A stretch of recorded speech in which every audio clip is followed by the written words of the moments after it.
Hi, I'm Claire. I stood in my father's dining room holding a homemade pumpkin pie while he pointed at the door and said those 5 words that shattered everything. You're dead to me. My brother smirked from across the table, my mother stared at her plate, and the Christmas tree lights blinked like they were mocking the wreckage. What I didn't know then was that cutting him off would lead me to a storage unit key, a decades-old secret, and the real reason he wanted me gone. Ever felt like the black sheep until you realized you were the only one who could see the wolves? Before we jump back in, tell us where you're tuning in from, and if this story touches you, make sure you're subscribed because tomorrow, I've saved something extra special for you. The Bennett house always smelled like cinnamon and old money during the holidays. Pine garland wrapped around the banister, crystal ornaments caught the light from the chandelier, and my mother's collection of nutcrackers lined the mantel like tiny wooden soldiers. I pulled into the circular driveway at 6:30 on Christmas Eve, the sky already dark and heavy with the threat of snow. My car looked out of place next to Tyler's new Tesla and my father's Range Rover, but I'd stopped caring about appearances a long time ago. I grabbed the pie from the passenger seat, the one I'd spent 3 hours making because my mother once mentioned it was her favorite, back when she still talked to me like I mattered. The front door was unlocked, which meant they were expecting me, or at least expecting someone. I let myself in and immediately heard laughter from the dining room. Not the warm kind that makes you want to join in, but the sharp, exclusive kind that makes it clear you're the punchline. I set the pie on the entry table next to a stack of Christmas cards addressed to people I'd never heard of. Clients, probably. My father collected contacts the way some people collected stamps. I walked toward the dining room with my coat still on, unsure if I'd be staying long enough to take it off. The table was set for 4. Fine china, cloth napkins folded into swans, wine glasses that probably cost more than my rent. My father sat at the head, his usual spot, wearing a sweater that looked like it came from a catalog shoot. My mother was to his right, dressed in pearls and a smile that didn't reach her eyes. Tyler sat across from her, leaning back in his chair like he owned the place. Technically, one day he would. They all looked up when I entered, and the laughter stopped. Not gradually, but all at once, like someone had hit pause on a recording. My father's expression shifted from amusement to something colder. My mother's smile tightened. Tyler just stared, that same condescending look he'd perfected in high school when he realized being Dad's favorite came with perks.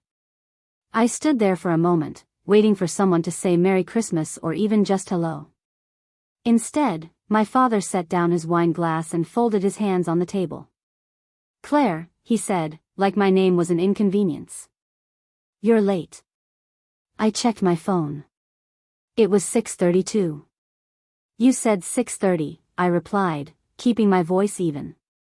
I'm 2 minutes late. He waved a hand dismissively.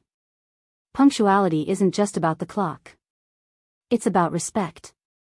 You should have been here early to help your mother. I glanced at my mother, who was suddenly very interested in adjusting her napkin. She didn't look at me. She never did when my father was in the middle of one of his lectures. I looked back at him and felt the familiar tightness in my chest, the one that always showed up in this house, the one that made me feel like I was 12 years old again and failing some invisible test. I brought pie, I said, gesturing vaguely toward the entry hall. Pumpkin. Mom's favorite. Tyler snorted. Store-bought? Homemade, I said flatly. He raised an eyebrow like he didn't believe me, then looked at our father as if waiting for permission to keep going. My father didn't stop him. That was the thing about Richard Bennett. He didn't need to throw the punches himself. He just had to stand back and let Tyler do it for him.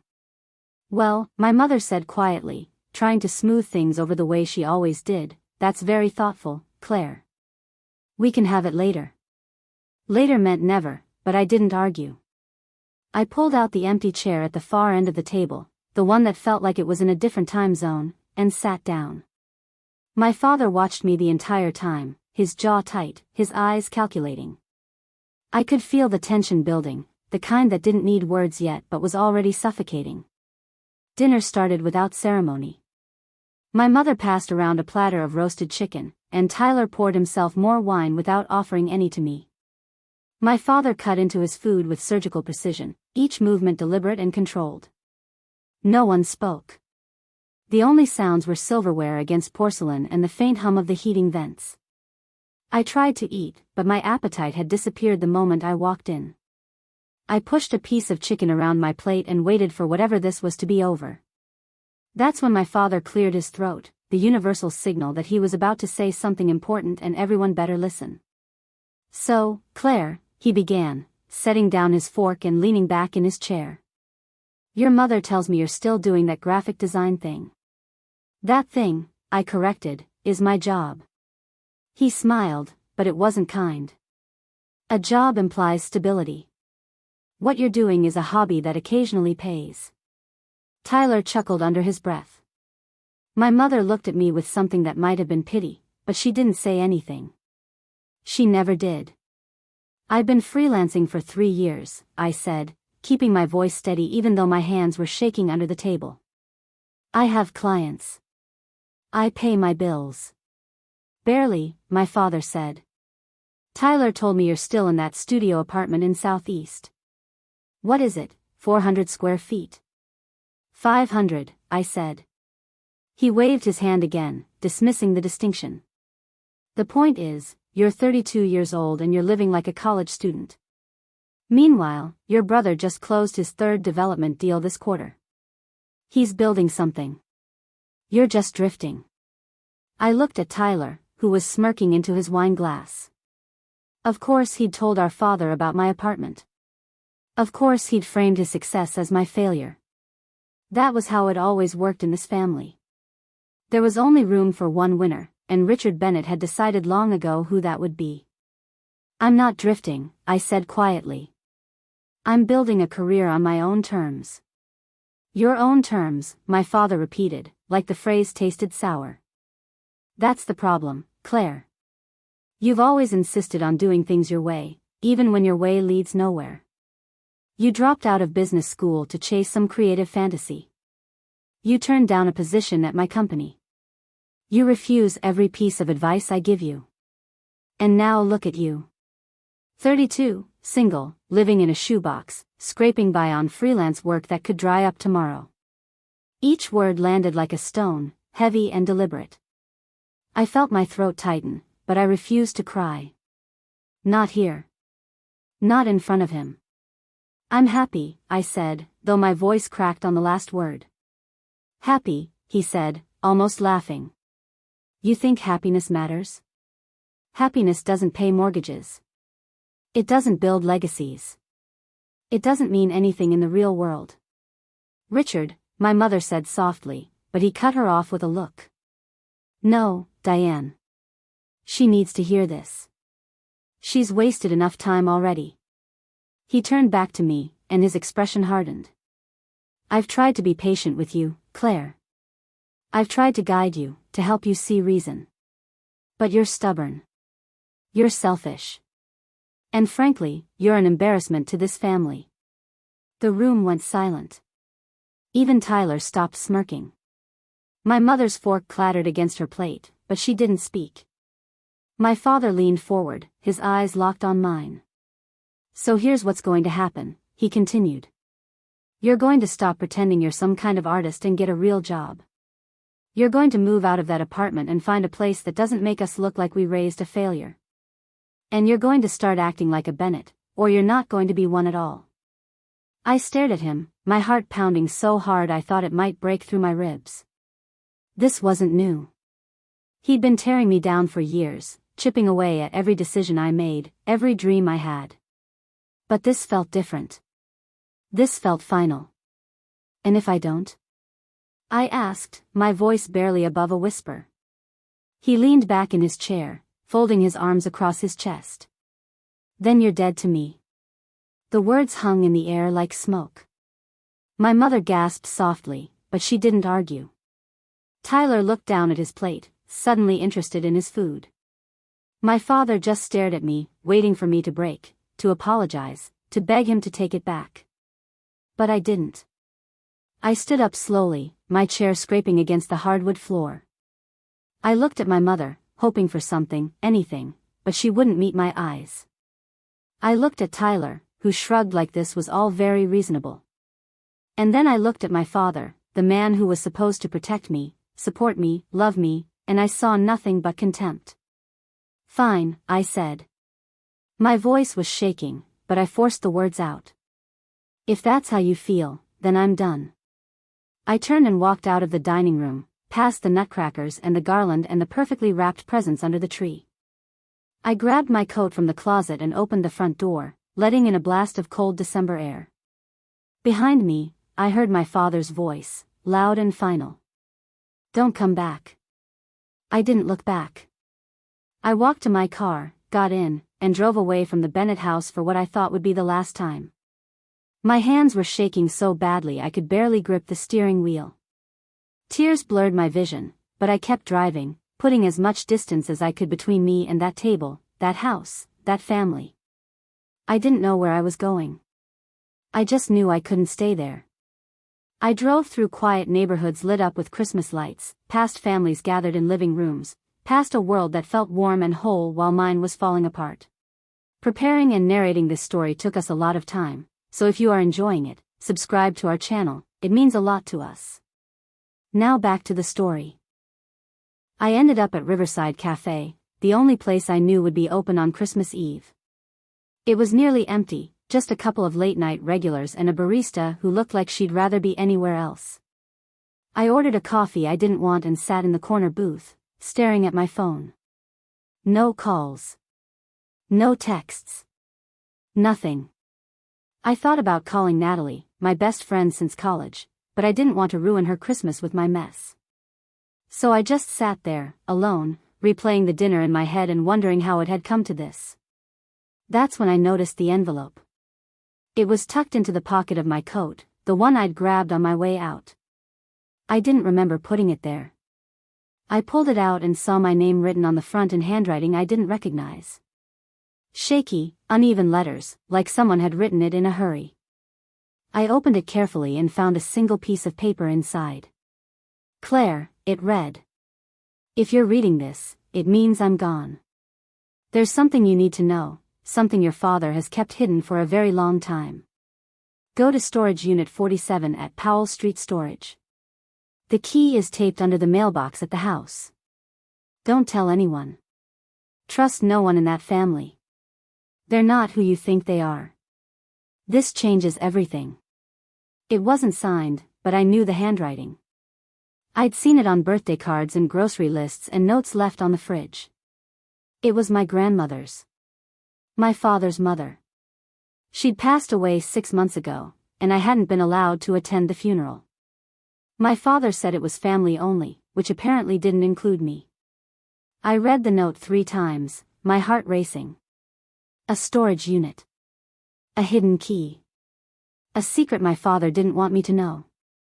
I looked around the empty cafe, suddenly feeling like I was being watched, even though I wasn't. My mind was spinning with questions, but one thing was clear. My grandmother had left me a message, and whatever was in that storage unit, my father didn't want me to find it. I folded the note and put it back in my pocket.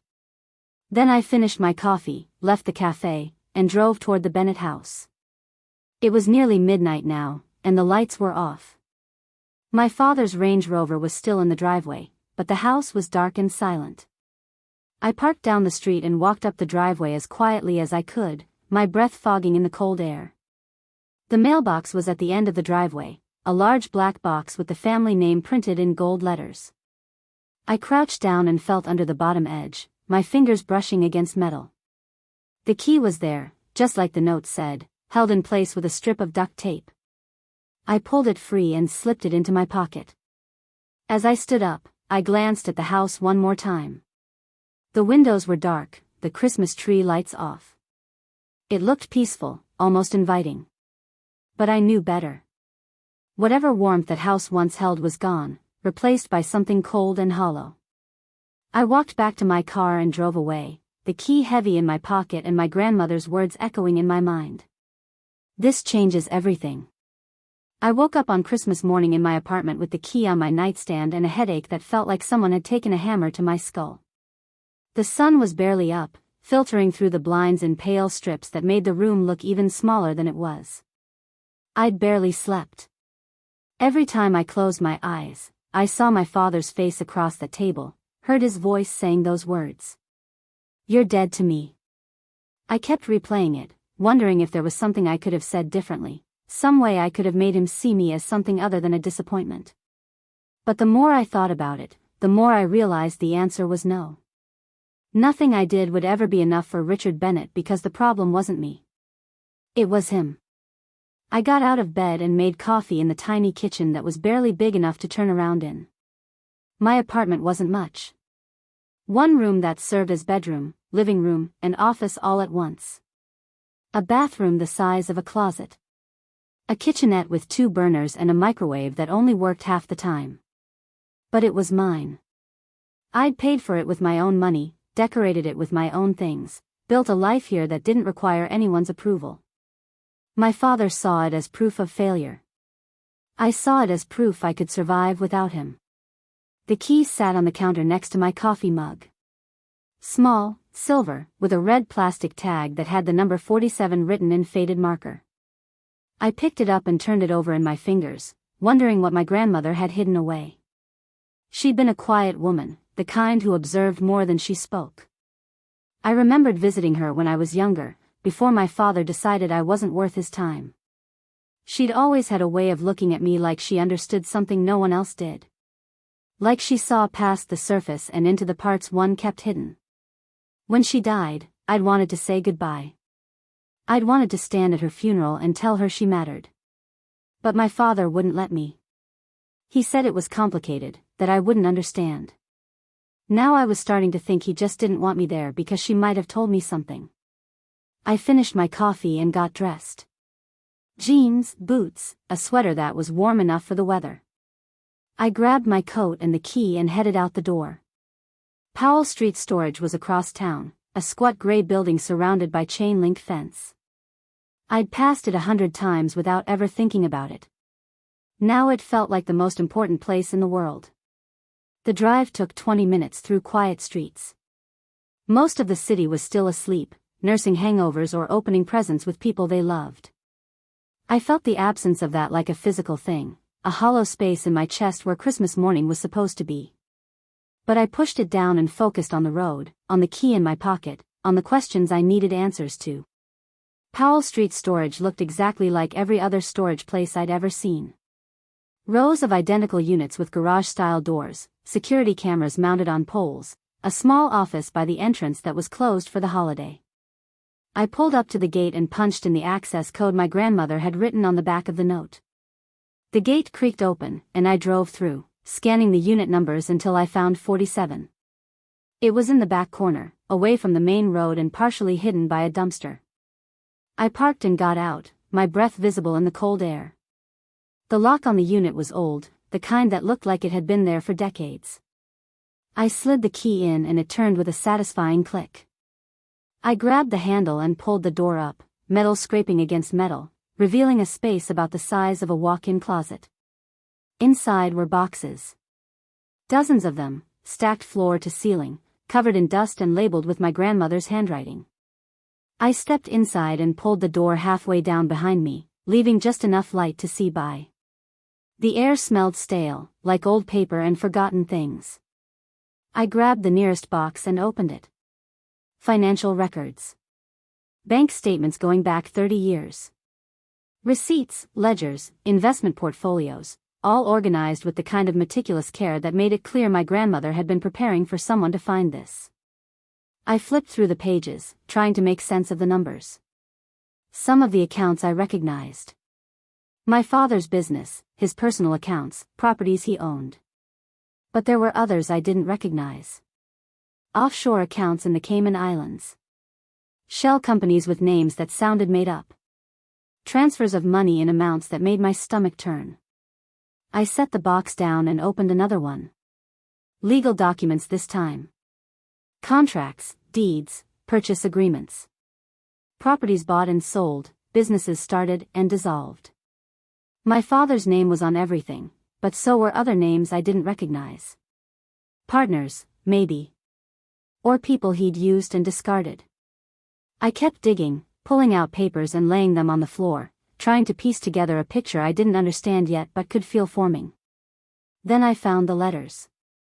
They were in a small box at the back, tied together with a faded ribbon.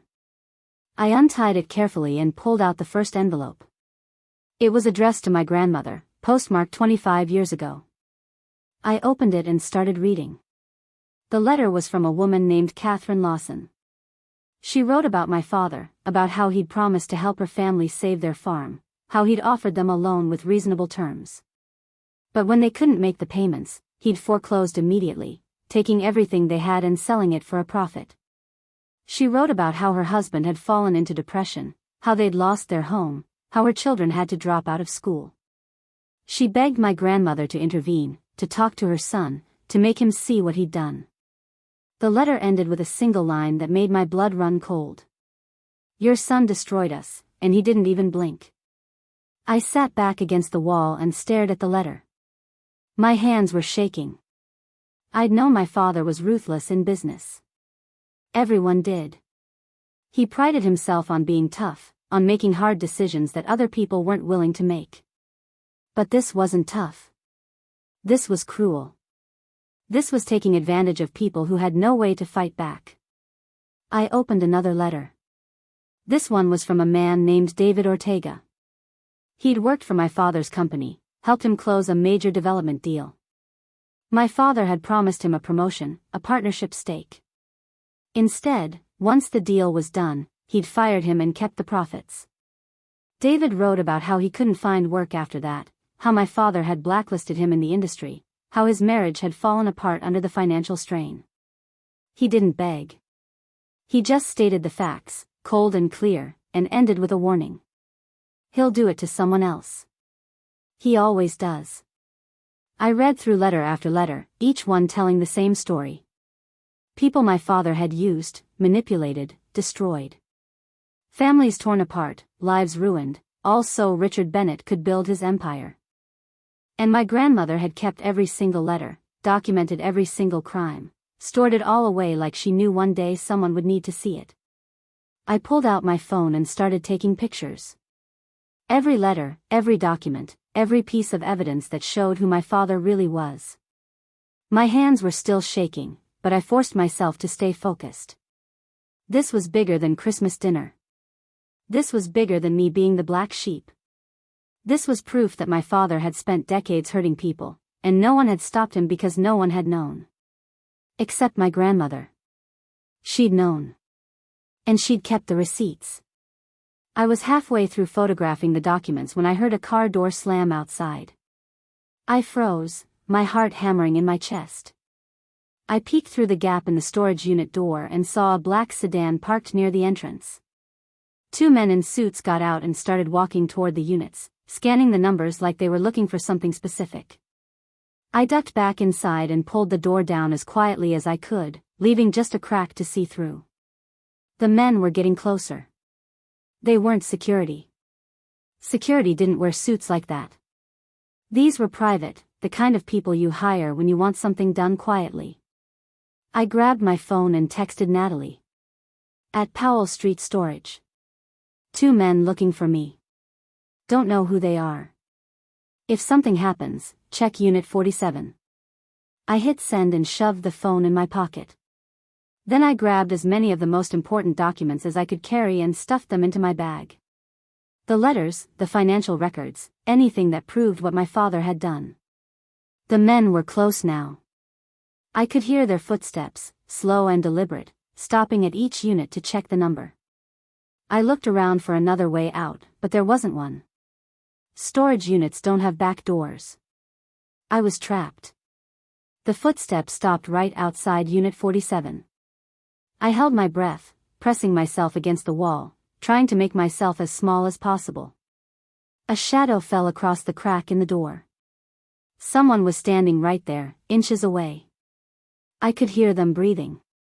Then a phone rang. One of the men answered, his voice low and clipped. "Yeah. No, we haven't found it yet. He said it's in the back somewhere. We'll keep looking."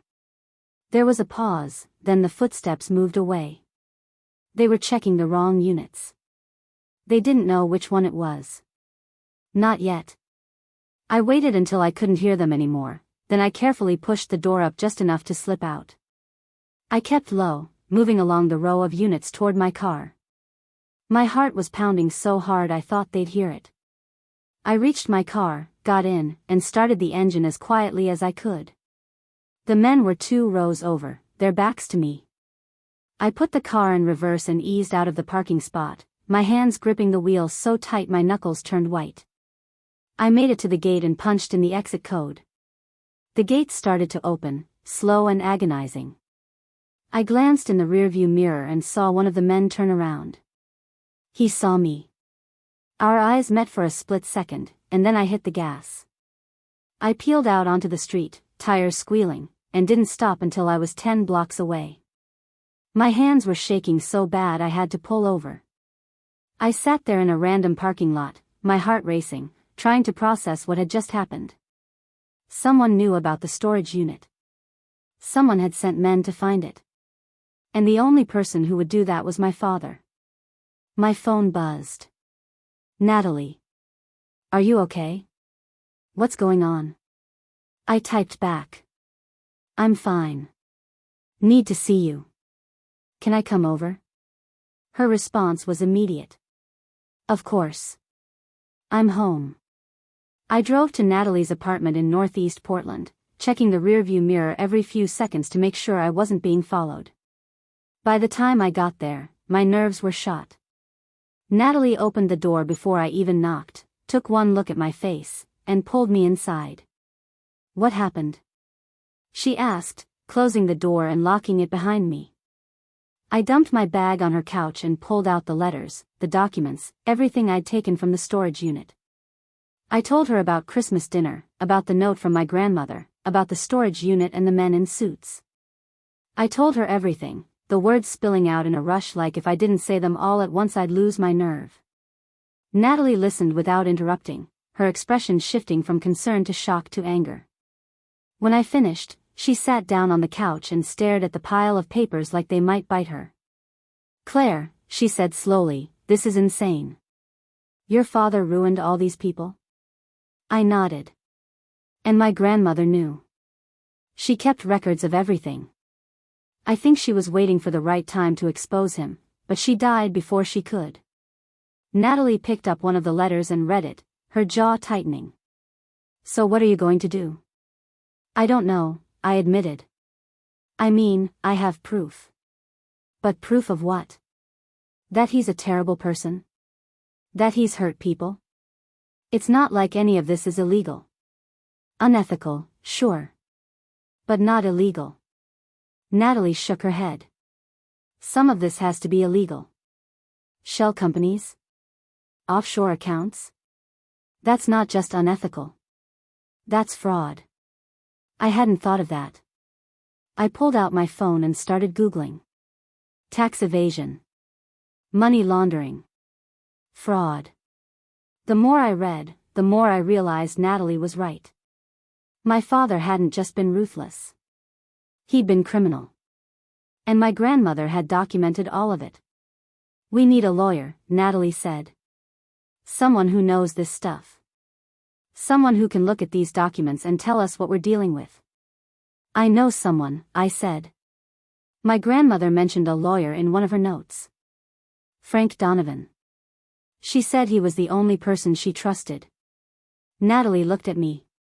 Do you have his number? I shook my head. But I can find it. We spent the next hour searching. I went through my grandmother's documents, looking for any mention of Frank Donovan. I found a business card tucked into one of the ledgers. Donovan and Associates, it read. Estate planning and asset protection. There was a phone number and an address downtown. I'm calling him, I said. It's Christmas, Natalie pointed out. I don't care. I dialed the number. It rang 4 times, and I was about to give up when someone answered. Donovan. Mr. Donovan, my name is Claire Bennett. I'm Eleanor Bennett's granddaughter. There was a long pause. Then his voice, quieter now. I've been waiting for your call. Frank Donovan's office was in the Pioneer Tower building, a glass structure downtown that looked expensive just standing next to it. I'd driven past it 1,000 times and never thought twice about it. Now I was riding the elevator to the 12th floor on December 26th with a bag full of evidence that could destroy my father's life, and I still wasn't sure if I had the courage to go through with it.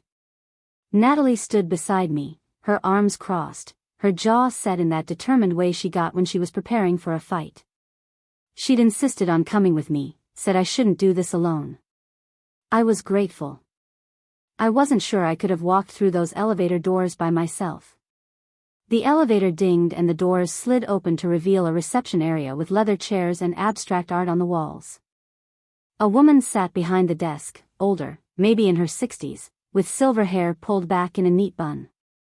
She looked up when we entered and smiled in a way that felt genuine, not the rehearsed kind you get from people paid to be pleasant. "You must be Claire," she said, standing up. "Mr. Donovan is expecting you. Follow me." We walked down a hallway lined with framed degrees and certificates. The carpet was thick enough to muffle our footsteps. Everything about this place screamed success and discretion, the kind of law firm that handled problems quietly and efficiently. The woman stopped at a door near the end of the hall and knocked twice before opening it. "Mr. Donovan, Claire Bennett is here." The office was smaller than I expected but warm. Wooden bookshelves lined 2 walls, packed with legal texts and file boxes. A desk sat near the window, papers spread across it in organized chaos. Behind the desk sat a man in his late 60s with white hair and glasses perched on his nose. He stood when we entered, moving around the desk with the careful gait of someone whose knees didn't work like they used to. He extended his hand and I shook it. His grip was firm, confident. "Claire," he said. "I'm Frank Donovan. Your grandmother spoke of you often." His voice was kind but serious, the voice of someone who'd heard too many sad stories to sugarcoat anything. I introduced Natalie and we sat in the chairs across from his desk.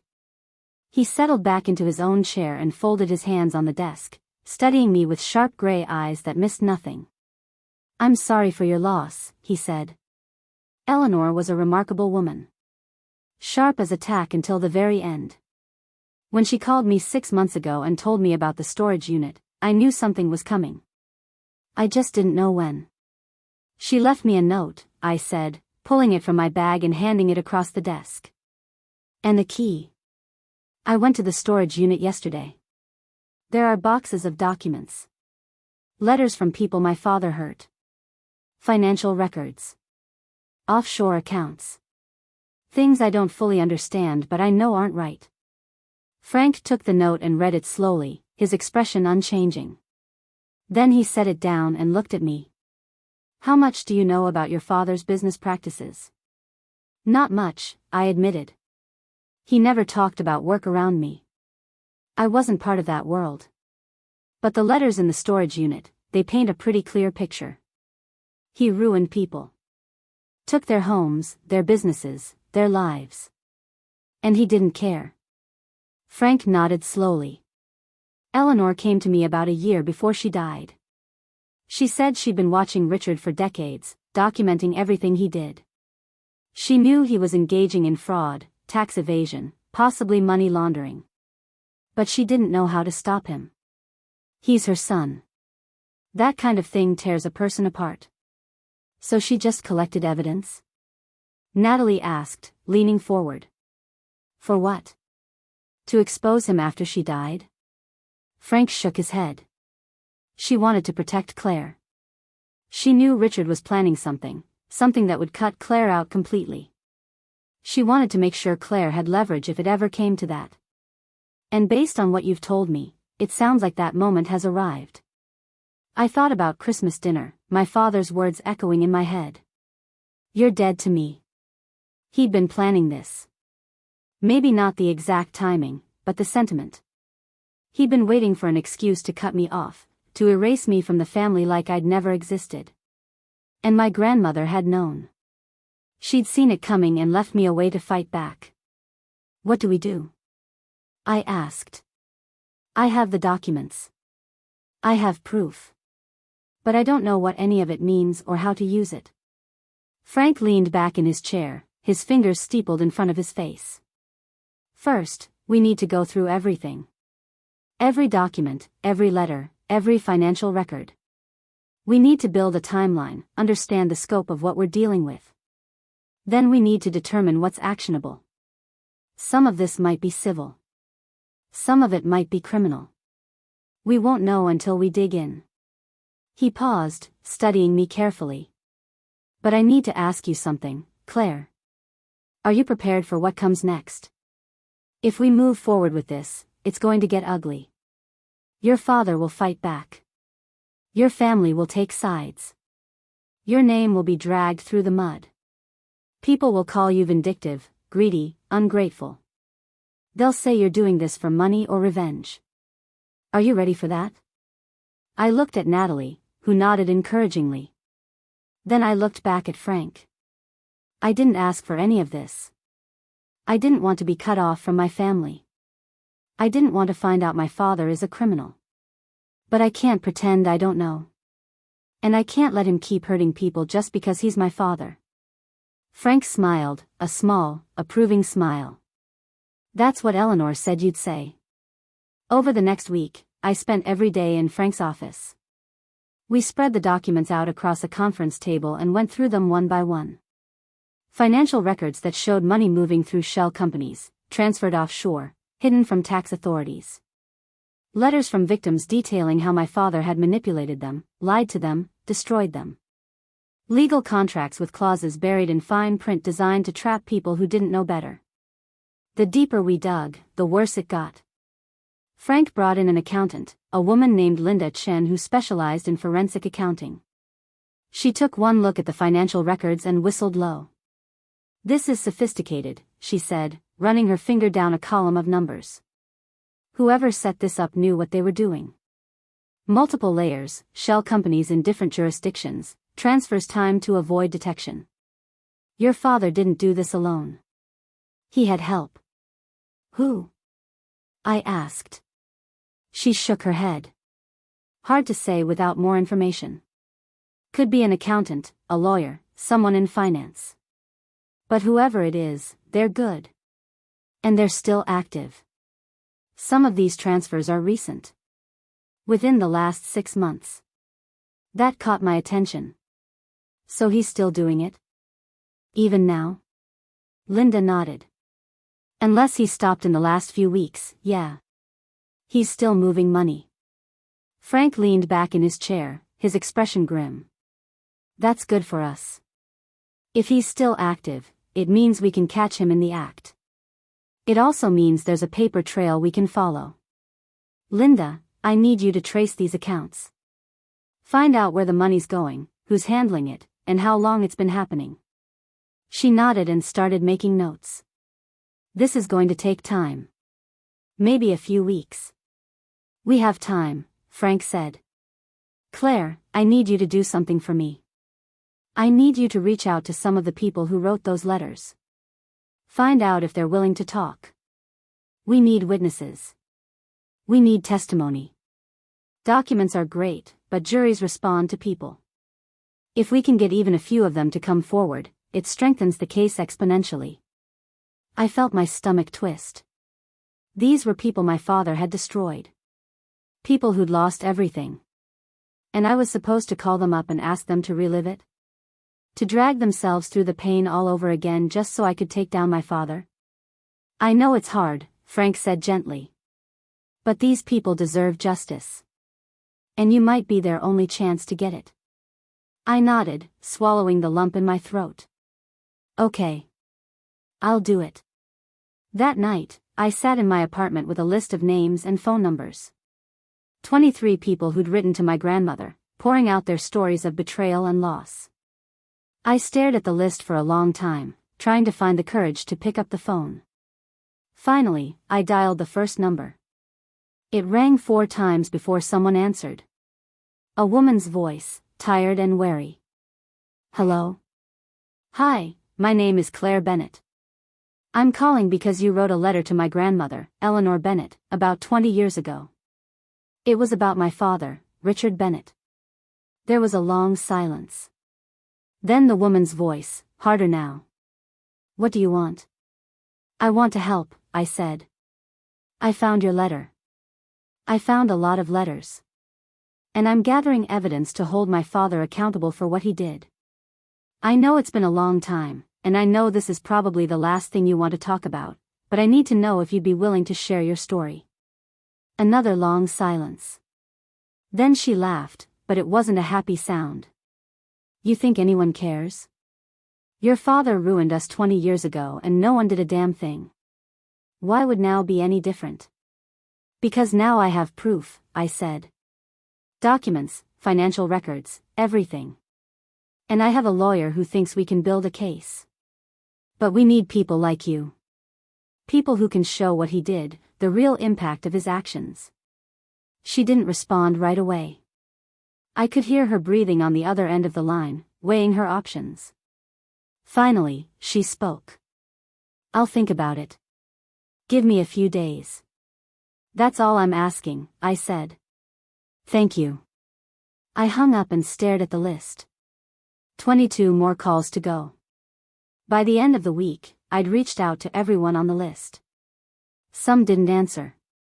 Some hung up on me. A few told me to go to hell. But 7 of them said yes. 7 people willing to come forward, to share their stories, to stand up against the man who'd taken everything from them. It wasn't a lot, but it was something. Frank was pleased. 7 witnesses is more than enough, he said when I told him. Combined with the documents and the financial evidence, we have a solid case. Now we need to decide how to move forward. What are our options? Natalie asked. She'd been with me through every phone call, every late night in the office, every moment of doubt. I didn't know how I would have done this without her. Frank pulled out a legal pad and started writing. We can go civil or criminal. Civil means we sue him for damages on behalf of the victims. It's easier to prove, lower burden of evidence, but the penalties are limited. Fines, restitution, maybe some jail time for contempt if he refuses to comply. Criminal means we go to the authorities, file charges for fraud, tax evasion, money laundering. It's harder to prove, higher stakes, but if we win, he goes to prison. I looked at the list of victims, the people who'd lost their homes, their businesses, their futures. What do they want? I asked. Frank shrugged. I've talked to a few of them. Most just want acknowledgement. They want him to admit what he did and face consequences. Some want money, restitution for what they lost. A couple want him behind bars. What do you think we should do? I asked. Frank set down his pen and looked at me. I think we do both. We file a civil suit to get restitution for the victims, and we work with the authorities to build a criminal case. It's more work, but it sends a message. It says Richard Bennett doesn't get to walk away from this. I nodded. Let's do it. The next step was meeting with the victims. Frank arranged for them to come to his office one at a time so we could hear their stories, document their testimony, and prepare them for what was coming. The first was Catherine Lawson, the woman who'd written about losing her family's farm. She arrived on a cold January morning, bundled in a worn coat that had seen better days. She was older now, her face lined with years of hardship, but her eyes were sharp and clear. Frank introduced us and we sat down in the conference room. Catherine looked around at the expensive furniture, the polished wood, and shook her head. This is more money than I've seen in one place in 20 years, she said quietly. I'm sorry, I said, not knowing what else to say. She looked at me, really looked at me, and I saw something in her expression I hadn't expected. Pity. You're his daughter, she said. That can't be easy. It's not, I admitted. But I want to make this right. Or at least try. Catherine told us her story. How my father had approached her family with a loan offer when they were desperate, how he'd made it sound like a lifeline. How the terms had been hidden in pages of legal jargon they didn't understand. How when they couldn't make the payments, he'd foreclosed immediately, refusing to negotiate or extend the deadline. How they'd lost the farm that had been in her family for 3 generations. How her husband had never recovered, falling into depression that eventually took his life. By the time she finished, I was crying. I tried to hide it, wiping my eyes with the back of my hand, but Catherine saw. She reached across the table and squeezed my hand. "This isn't your fault," she said. "You were a child when this happened. You didn't know." "But I know now," I said. "And I have to do something." She nodded. "Then let's do it." One by one, the other victims came. Each story was different, but the pattern was the same. My father found people in desperate situations, offered them hope, and then took everything when they couldn't deliver. He was methodical, ruthless, and completely without remorse. Listening to them broke something inside me, some last piece of loyalty or hope that maybe, somehow, there was an explanation. There wasn't. My father was exactly who these people said he was. By mid-January, we had everything we needed. Witness testimony, financial records, expert analysis from Linda showing the scope of the fraud. Frank drafted the civil complaint and filed it in Multnomah County Circuit Court. The next day, he walked the evidence over to the district attorney's office and requested a meeting. The DA assigned a prosecutor named Maria Gonzalez to review the case. She was in her 40s, sharp and no-nonsense, with a reputation for taking on white-collar crime. Frank and I met with her in a small windowless room that smelled like stale coffee.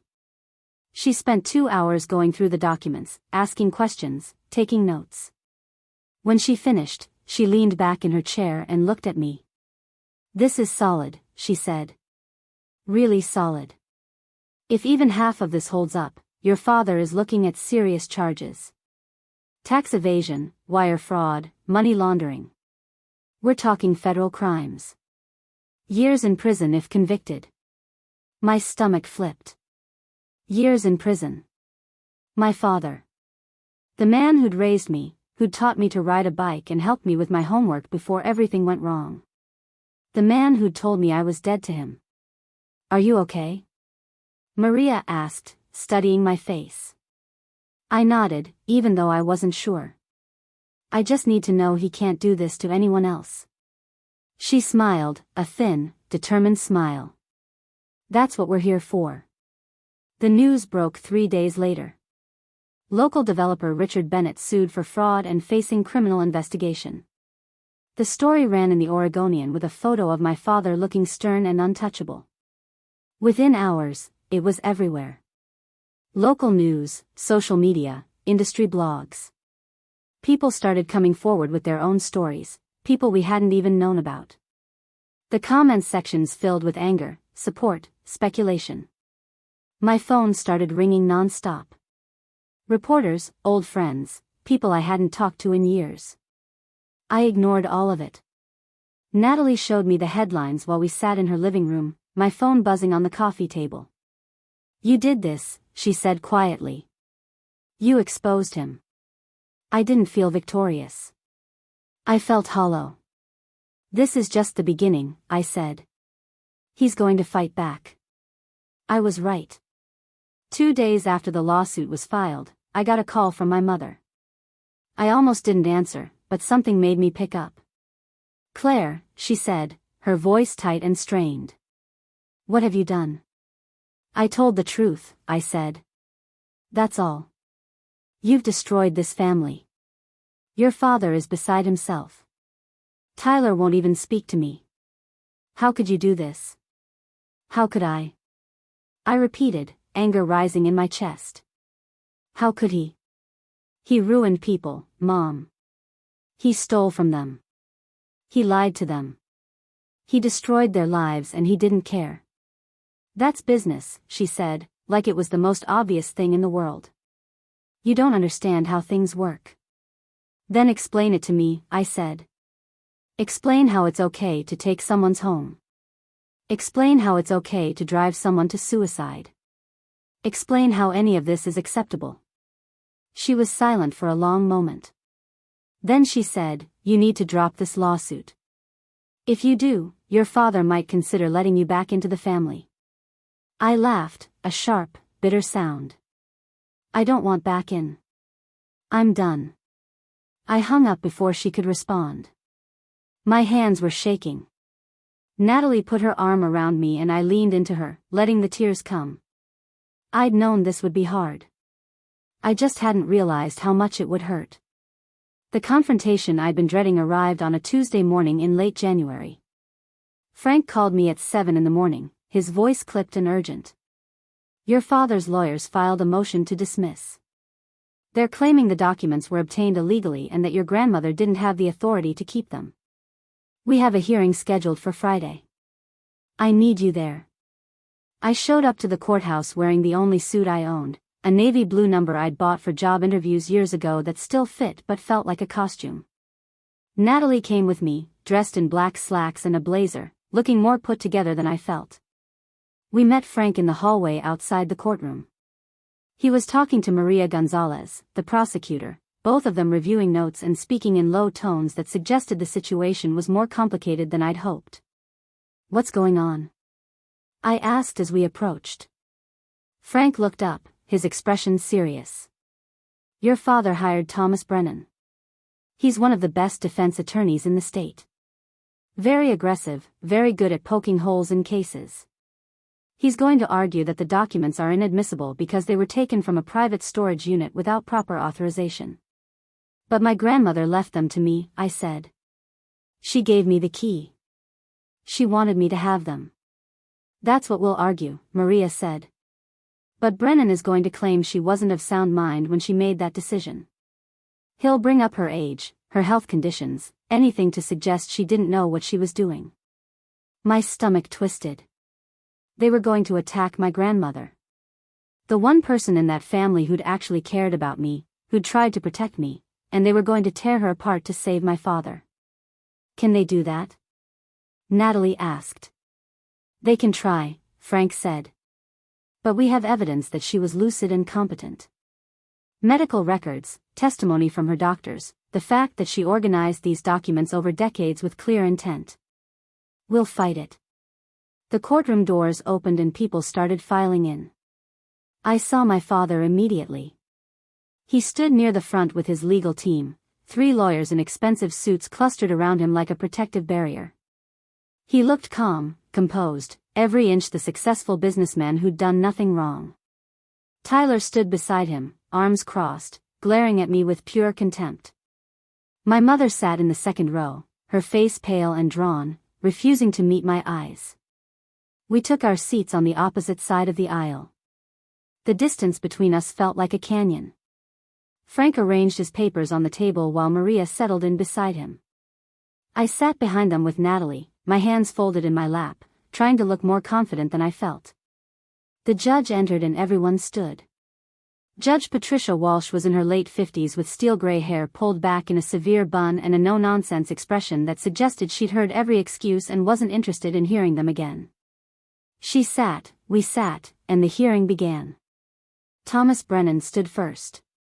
He was tall, silver-haired, with the kind of voice that commanded attention without ever being loud. Your Honor, he began, this case is built on documents that were obtained through highly questionable means. My client's mother, Eleanor Bennett, was elderly and in declining health at the time she allegedly provided access to these materials. We have medical records showing she was experiencing cognitive decline, confusion, memory loss. She was not in a position to make informed decisions about sensitive family documents. He pulled out a folder and handed copies to the judge and to Frank. These are evaluations from her physicians documenting her deteriorating condition. We believe she was unduly influenced by outside parties who sought to exploit her mental state for their own purposes. I felt my face flush. Outside parties. He meant me. He was suggesting I'd manipulated my grandmother, taken advantage of her, used her for my own revenge. Frank stood, his voice calm and measured.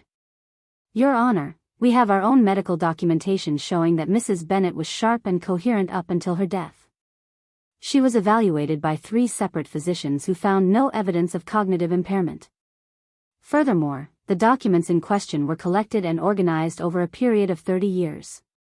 This wasn't a last-minute decision made in a moment of confusion. This was deliberate, systematic record-keeping by a woman who knew exactly what she was doing. He handed his own folder to the judge. Mrs. Bennet left explicit instructions for her granddaughter. A handwritten note, in her own words, explaining why she kept these records and what she wanted done with them. This wasn't exploitation. This was a grandmother protecting her granddaughter from a man she knew to be dangerous. Brennan smiled thinly. Dangerous is a strong word, Your Honor. My client is a respected businessman with decades of contributions to this community. The suggestion that he poses any kind of threat is not only unfounded but defamatory. The judge held up a hand. I'll determine what's defamatory, Mr. Brennan. Right now, I'm interested in the admissibility of the evidence. Ms. Gonzalez, you've reviewed these documents as part of the criminal investigation. What's your position? Maria stood.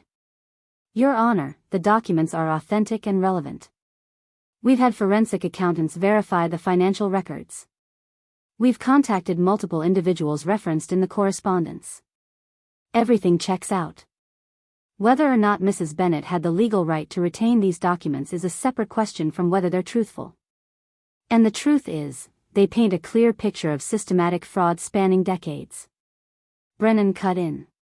Alleged fraud, Your Honor. Nothing has been proven. That's what trials are for, Mr. Brennan, the judge said dryly. She looked down at the documents in front of her, flipping through pages, her expression unreadable. After what felt like an eternity, she looked up. I'm going to allow the documents into evidence. Mrs. Bennet's medical records show she was competent at the time she organized these materials. The note she left provides clear intent. However, I'm putting both sides on notice. This case is going to be thoroughly examined. Every document, every witness, every claim will be scrutinized. If I find any evidence of misconduct or manipulation, there will be consequences. Understood? Both sides nodded. The judge banged her gavel. We'll reconvene in 2 weeks for preliminary motions. Court is adjourned. People started standing, gathering their things. I stayed in my seat, letting the relief wash over me. We'd won this round. The documents were admissible. We could move forward. Frank turned to me with a small smile. That's a good start. But this is just the beginning. Brennan is going to come at us hard. We need to be ready. As we filed out of the courtroom, I felt eyes on me. I looked up and saw my father staring at me from across the aisle. His expression was cold, calculating. He didn't look angry. He looked like he was assessing a problem, figuring out how to solve it. It made my skin crawl. In the hallway, Tyler intercepted me. He stepped directly into my path, forcing me to stop. Natalie moved closer, protective, but I held up a hand. What do you want, Tyler? He looked at me with disgust. You're really doing this? Dragging our family through the mud for what? Revenge? Money? Justice, I said quietly. For the people he hurt. Tyler laughed, sharp and bitter. You don't care about those people. You're just mad because Dad finally called you out for being a failure. This is pathetic, Claire. You're pathetic. Something in me snapped. I stepped closer, close enough to see the uncertainty flicker in his eyes. You know what's pathetic, Tyler? Spending your whole life trying to be him. Copying his business, his attitude, his complete lack of empathy. You think he's proud of you? He's not. You're just useful to him. The second you stop being useful, he'll throw you away just like he did to me. Tyler's face went red. You don't know what you're talking about. I know exactly what I'm talking about. And deep down, so do you. I walked past him, Natalie at my side, and didn't look back. My hands were shaking, but I felt lighter somehow, like I'd finally said something that had been sitting in my chest for years. Over the next 2 weeks, the case exploded. More victims came forward. The media picked up the story. Investigative journalists started digging into my father's business dealings, uncovering connections to other questionable deals, other people who'd been hurt. My father's reputation, carefully built over decades, started to crack. Frank's office became our war room. We had charts on the walls tracking money transfers, timelines of fraudulent deals, connections between shell companies. Linda the accountant worked around the clock, following digital trails that led to banks in 3 different countries. Maria coordinated with federal investigators who were now looking at potential RICO charges. Racketeering. It sounded like something from a movie, not something involving my father. The victims we'd contacted became a support system of sorts. Catherine Lawson checked in regularly, asking how I was holding up, offering encouragement. David Ortega, the man my father had blacklisted, sent me articles about similar cases, strategies that had worked, pitfalls to avoid. They'd all been isolated in their suffering for so long. Now they had each other, and they had a chance to be heard. But the toll was real. I stopped sleeping more than a few hours a night. I lost weight. My freelance work dried up because I didn't have the energy to chase clients. Natalie covered my rent twice without me asking, just showed up with groceries and a check and refused to discuss it. "I'm not letting you go down because of this," she said. "You're doing the right thing." The preliminary motions hearing brought new revelations. Frank subpoenaed my father's business records, and what came back was stunning. Dozens of deals that followed the same pattern. Target vulnerable people or businesses, offer seemingly generous terms, bury poison pills in the contracts, then trigger foreclosure or buyout clauses at the worst possible moment. It was systematic. It was calculated. And it had made my father very, very rich. Brennan fought every subpoena, filed motion after motion to delay or dismiss, but Judge Walsh wasn't having it. She denied most of his requests and set an aggressive timeline. "This case is moving forward," she said in one hearing. "The public has a right to know what happened here, and these victims have waited long enough for answers." In early February, Maria called me with news. "We're filing federal charges.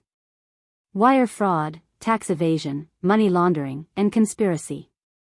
The FBI is executing search warrants on your father's offices and properties tomorrow morning. I wanted you to know before it hits the news." I sat down, my legs suddenly unsteady. The FBI. This was real. This was happening. The raids made national news. Footage of federal agents carrying boxes out of my father's downtown office building played on every channel. My father was shown briefly, stone-faced, flanked by lawyers, refusing to comment. The internet exploded with speculation, hot takes, armchair legal analysis. My name came up everywhere. Some people called me brave. Others called me a traitor, a vindictive daughter out to destroy her father. The comments sections were vicious. Frank told me not to read them, but I couldn't help it. I needed to know what people were saying, needed to steel myself for what was coming. Because the trial was approaching, and I knew my father wouldn't go down without a fight. The turning point came in mid-February. Linda called Frank at 9 at night, her voice crackling with excitement. "I found it. The smoking gun." We rushed to Frank's office. Linda had her laptop open, spreadsheets covering the screen in a maze of numbers and codes. She pointed to a series of transactions.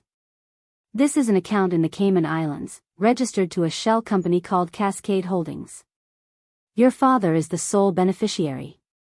Over the last 10 years, he's moved $8 million through this account.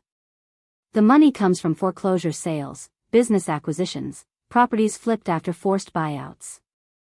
It's all here. And he never declared any of it. $8 million. Tax-free. Hidden offshore. It was more than tax evasion. It was proof of intent, proof that my father knew exactly what he was doing." "Can we prove it's his?" Frank asked. Linda grinned. "The company registration lists a Portland address. Want to guess whose?" She pulled up a document. The address was my parents' house. The signature on the incorporation papers was in my father's handwriting. There was no wiggle room, no plausible deniability. This was him.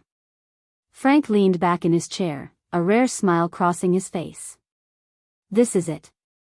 This is what we needed." Maria agreed. "With this, we can prove systematic fraud going back a decade. Combined with the victim testimony and the other financial evidence, this case is airtight. He's going to prison, Claire. I'm almost certain of it. I should have felt triumphant. Instead, I felt numb. My father was going to prison. The man who'd taught me to ride a bike, who'd carried me on his shoulders when I was little, who'd once been the center of my world. And I was the one who'd made it happen. Natalie must have seen something in my face because she pulled me aside. You okay? I don't know, I admitted. This is what I wanted. What I needed to do. But it doesn't feel good. It's not supposed to feel good, she said gently. You're not doing this because it's fun or satisfying. You're doing it because it's right. There's a difference. The pre-trial conference was scheduled for the first week of March. Both sides would present their cases to the judge, outline their evidence and witnesses, and set the schedule for trial. I'd been dreading it and anticipating it in equal measure. This would be the first time my father and I would be in the same room since Christmas dinner. I dressed carefully that morning, choosing clothes that felt like armor. A gray suit, heels that gave me height, my hair pulled back in a way that made me look older, more serious. Natalie drove me downtown because my hands were shaking too badly to trust myself behind the wheel. The courtroom was packed. Reporters filled the gallery, cameras lined up outside since they weren't allowed inside. Victims I'd spoken to sat together in a section behind our table, a silent show of solidarity. And on the other side, my father sat with his team, my mother beside him looking frail and lost, Tyler glowering at anyone who looked his way. Judge Walsh entered and we all stood. She looked out at the crowded room and shook her head slightly, as if amazed this had become such a spectacle. Then she sat and gestured for everyone else to do the same. This is a pre-trial conference, not a circus, she said sharply. I expect everyone to conduct themselves accordingly. Mr. Brennan, you may begin. Brennan stood and launched into his opening statement. He painted my father as a shrewd businessman who'd made tough but legal decisions, who'd operated within the bounds of the law even if those bounds were sometimes uncomfortable. He characterized the victims as people who'd taken risks and lost, who were now looking for someone to blame. He called me a disgruntled daughter with an axe to grind, someone willing to destroy her family for attention. It stung, but I kept my face neutral. Frank had warned me this was coming. Don't react, he'd said. Don't give them anything. When Frank stood for our side, his voice was calm and factual. He laid out the evidence methodically. The offshore accounts. The shell companies. The pattern of predatory lending. The testimony of 7 victims whose stories all followed the same trajectory. He presented Linda's financial analysis showing exactly how much money had been hidden and for how long. And then he played his trump card. Your Honor, we have documentation proving that Richard Bennett established Cascade Holdings specifically to hide assets from tax authorities. The company has no legitimate business purpose. It exists solely as a vehicle for tax evasion and money laundering. This isn't a case of aggressive business practices. This is criminal enterprise. The room went completely silent. Even Brennan seemed momentarily thrown. My father's face remained impassive, but I saw his jaw tighten, saw the flicker of something, fear maybe, or anger, cross his features. Judge Walsh reviewed the documents Frank had submitted, taking her time. When she looked up, her expression was grave. Mr. Brennan, does your client wish to respond to these allegations? Brennan conferred with my father in whispered tones. Then he stood. Your Honor, my client maintains his innocence. We believe the evidence has been misinterpreted and taken out of context. We look forward to presenting our defense at trial. The judge nodded slowly. Trial is set for April 15th. Both sides will submit witness lists by March 30th. I'm also ordering mediation. Mr. Bennett, Ms. Bennett, you will meet with a court-appointed mediator to see if this matter can be resolved without trial. I don't typically mandate mediation in criminal cases, but given the family dynamics here, I think it's warranted. My heart sank. Mediation meant sitting across a table from my father, trying to have a civil conversation. I wasn't sure I could do that. But Frank was already nodding. "Will comply, Your Honor." Court was adjourned. As people filed out, my father stood and looked directly at me. For a long moment, we just stared at each other across the aisle. Then he turned and walked away, my mother and Tyler trailing behind him. I sat there until the room emptied, trying to process what had just happened. Mediation. A trial date. This was real now. There was no going back. The mediation took place in a conference room at the courthouse on a gray March morning that matched my mood perfectly. I arrived early with Frank and Natalie, trying to prepare myself for what was about to happen. The mediator was a woman named Dr. Helen Marsh, a psychologist who specialized in family conflict resolution. She met us in the hallway and explained the process in a calm, measured voice that was probably meant to be soothing but just made me more anxious. "We'll start together in one room," she said. "I'll outline the ground rules. Then we'll break into separate sessions where I'll meet with each side individually. The goal is to find common ground, see if there's a path forward that doesn't require a trial. I want to be clear though, this is voluntary. If at any point either side wants to stop, we stop. No pressure." I nodded, not trusting my voice. My father arrived 10 minutes later with Brennan and one other lawyer I didn't recognize. My mother wasn't with him. Neither was Tyler. It was just him and his legal team, all business suits and leather briefcases. He didn't look at me when he walked past. We filed into the conference room and took seats on opposite sides of a long table. Dr. Marsh sat at the head, a yellow legal pad in front of her and a patient expression on her face that suggested she'd seen worse. She probably had. "Thank you both for being here," she began. "I know this is difficult. Family disputes always are, especially when they reach this level. But I want to remind everyone that we're here to find solutions, not to rehash old grievances. The question we need to answer today is simple. Is there a way to resolve this conflict that satisfies both parties?" My father spoke before I could. "The answer is yes. My daughter drops this ridiculous lawsuit, stops cooperating with the prosecution, and we can put this entire mess behind us. She comes back to the family, we help her get her life on track, and we move forward." I felt anger flare in my chest. Frank put a hand on my arm, a silent reminder to stay calm. Dr. Marsh looked at me. "Claire, what's your response to that?" I took a breath, choosing my words carefully. "I'm not interested in dropping the lawsuit. The people my father hurt deserve justice. And I'm not coming back to a family that only wants me if I stay quiet about the truth." My father leaned forward, his voice hard. "The truth? You mean the twisted version you've constructed from documents you had no right to take? Documents my mother left in a moment of confusion that you exploited?" "She wasn't confused," I said, my voice rising despite my best efforts. "She was protecting me from you. She knew what you were doing. She documented it for years because she wanted someone to stop you." "She was my mother," he shot back. "Not yours. You have no idea what her intentions were. I have her note. In her own handwriting. Telling me exactly what her intentions were." Dr. Marsh held up both hands. "Let's take a step back. Clearly there are strong emotions here. That's understandable. But accusations and counter-accusations won't get us anywhere. Richard, can you help me understand your perspective? What would a resolution look like from your point of view?" My father sat back, composing himself. His voice became measured, reasonable, the voice he used in business meetings when he needed to sound rational. "I built my company from nothing. I worked every day for 40 years to provide for my family, to create opportunities, to contribute to this community. Were some of my business decisions aggressive? Yes. That's how you succeed in real estate development. But I never did anything illegal.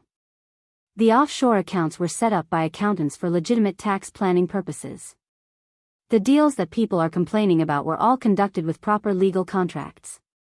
If people didn't read the fine print, that's unfortunate, but it's not criminal." He looked at me, and for a moment I saw something in his eyes that might have been genuine pain. I raised Claire. I gave her every advantage. And this is how she repays me. By dragging my name through the mud, by believing strangers over her own father. All I want is for her to see reason, to understand that she's being manipulated by people who want to profit from my downfall. Frank started to object, but Dr. Marsh shook her head. Let him finish. My father continued. If Claire drops this lawsuit and stops cooperating with the prosecution, I'm willing to forgive her. I'll set her up with a position at my company, help her with housing, give her the stability she clearly needs. We can be a family again. But that requires her to stop this destructive path she's on. The room was silent. Dr. Marsh looked at me. Claire. I met my father's gaze directly. You want me to believe that $8 million in an undeclared offshore account is legitimate tax planning? That foreclosing on families who were days away from being able to pay, taking their homes and selling them for triple the value, that's just business. That driving a man to suicide because you blacklisted him across an entire industry is just playing hardball? My father's expression hardened. You're twisting everything. I'm stating facts. Facts that are documented in your own records. And you want me to pretend none of it happened so we can play happy family again? I can't do that. I won't do that. Then you're choosing strangers over your family, he said coldly. I'm choosing what's right over what's easy. There's a difference. Dr. Marsh intervened. I think we need separate sessions. Richard, would you and your counsel wait in the room next door? I'd like to speak with Claire alone. My father stood without another word. His lawyers gathered their materials and followed him out. The door closed with a soft click and suddenly the room felt enormous. Dr. Marsh turned to me, her expression kind but probing. That was intense. How are you feeling? Angry. Sad. Tired. All of it. She nodded. That's normal. Can I ask you something? What do you hope to get out of this process? Not the mediation specifically, but all of it. The lawsuit, the criminal case, everything. I thought about it for a long moment.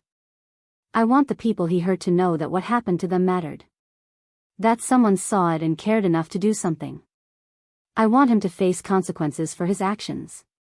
And I want to stop feeling like I'm crazy for thinking any of this is wrong. Do you think you can get those things through a trial? I don't know. Maybe. But I know I won't get them by staying silent. She made a note on her pad. Your father seems to believe this is about revenge. A daughter lashing out at a parent who disappointed her. Is there any truth to that?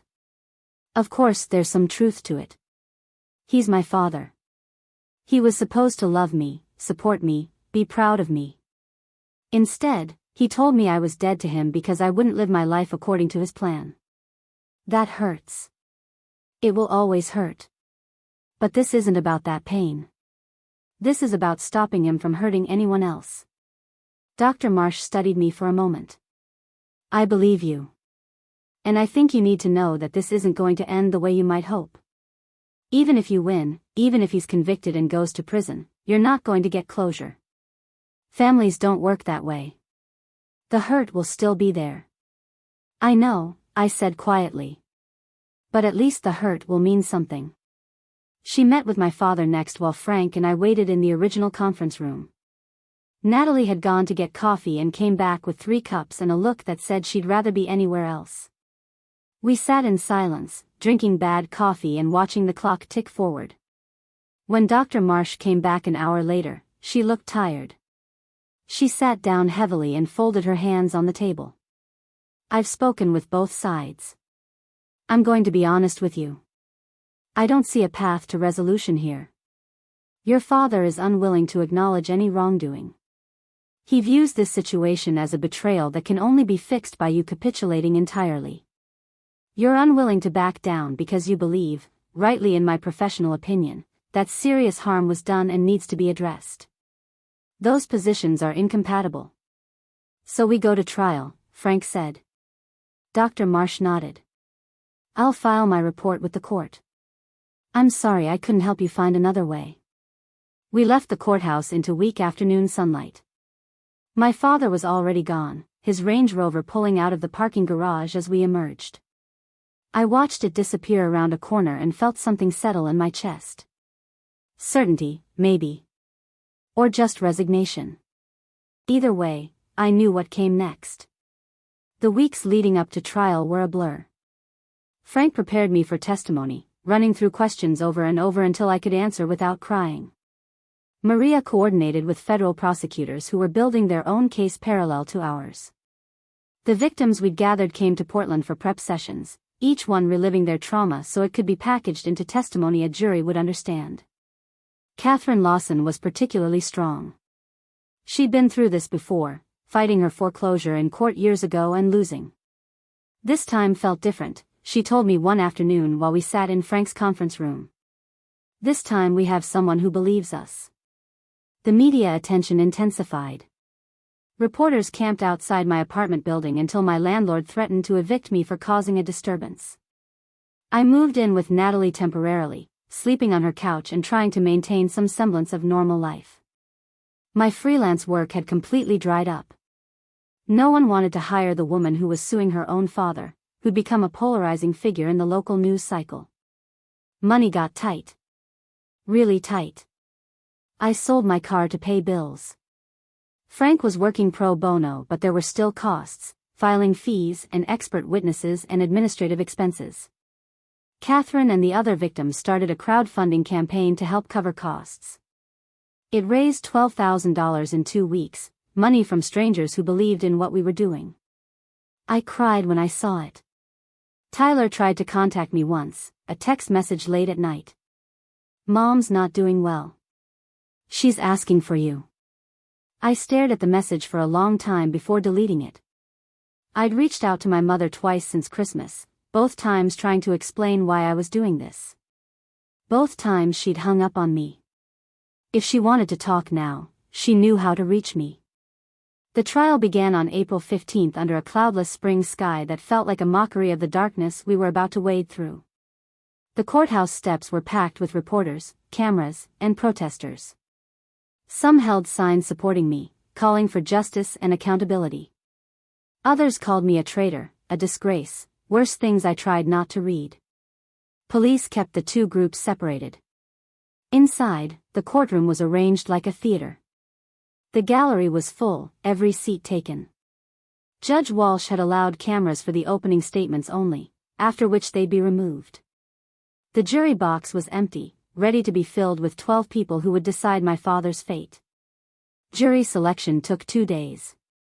Brennan eliminated anyone who seemed overly sympathetic to victims of financial crimes. Frank eliminated anyone with obvious wealth or connections to the real estate industry. What remained was a diverse group of 12, 6 men and 6 women, ranging from a retired teacher to a construction worker to a software engineer. They looked ordinary, tired, like they'd rather be anywhere else. I understood the feeling. Opening statements began on day 3.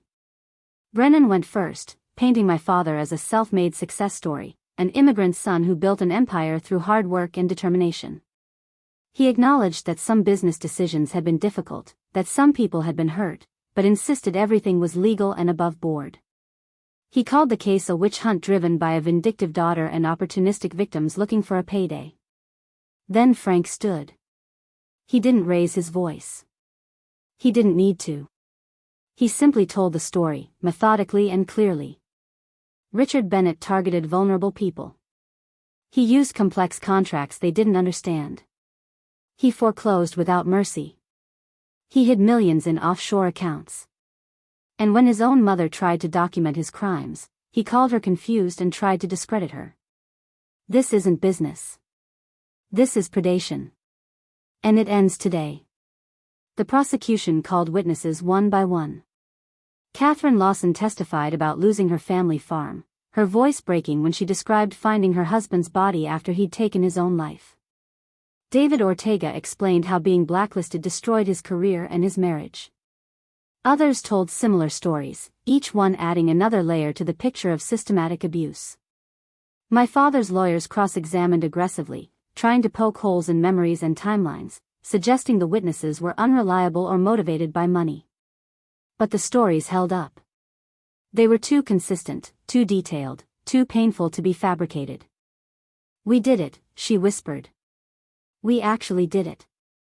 The civil case settled 2 weeks later. My father's insurance company agreed to a fund that would compensate the victims based on their losses. It wasn't enough to restore what they'd lost, but it was something. More importantly, it was acknowledgement. Validation that they'd been wronged and that it mattered. Sentencing day arrived in late May. The courtroom was packed again, but quieter this time, more somber. Judge Walsh reviewed the evidence, the testimony, the impact statements from victims. Then she looked at my father.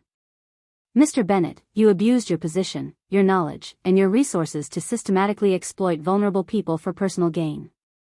You showed no remorse, no acknowledgement of the harm you caused. You attempted to discredit your own mother and daughter rather than take responsibility for your actions. This court sentences you to 12 years in federal prison, with restitution to be paid to victims in the amount of $4.2 million. 12 years. He'd be 78 when he got out, if he lived that long." Part of me felt sick. Part of me felt nothing at all. My mother attended the sentencing but wouldn't speak to me. Tyler didn't come. I heard later he'd distanced himself from the whole thing, changed jobs, moved to Seattle. The family I'd known was gone, shattered into pieces that would never fit back together. In the months that followed, I slowly rebuilt my life. I found new freelance clients who didn't care about my history, who just wanted good work. I moved into my own apartment again, small but mine. Natalie and I stayed close, bound together by everything we'd been through. Catherine and I had coffee once a month. She'd used her settlement money to start a scholarship fund for kids who'd lost family farms. "It won't bring my husband back," she said.